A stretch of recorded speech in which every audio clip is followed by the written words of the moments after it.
मराठा समाजाबाबत सर्वच राजकीय पक्षांची उदासीनता पाहता आगामी काळात मराठा एकजुटीची ताकद दाखवून देण्यासाठी येत्या विधानसभा निवडणुकीच्या पार्श्वभूमीवर मराठा क्रांती मोर्चानं मराठा पॅटर्न राबवण्याचा एल्गार केलाय।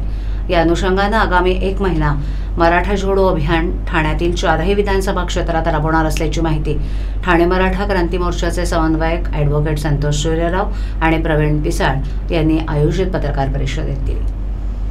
मराठा आरक्षणाचा तिढा अद्याप सुटला नसल्यानं मराठा समाज आक्रमक होतोय।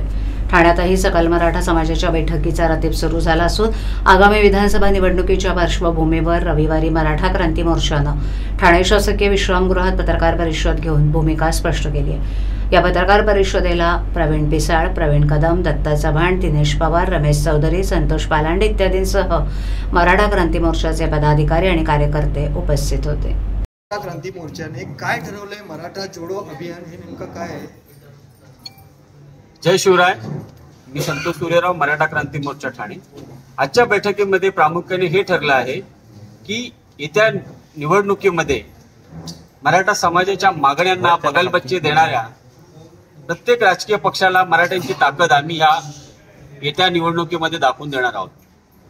कारण प्रत्येक विधानसभा क्षेत्रामध्ये मराठ्यांची संख्या बहुल असून सुद्धा कुठल्याही राजकीय पक्षाने ठाण्यातली स्पेसिफिकली मराठ्यांच्या प्रश्नांना आजपर्यंत सोडवलेले नाहीयेत।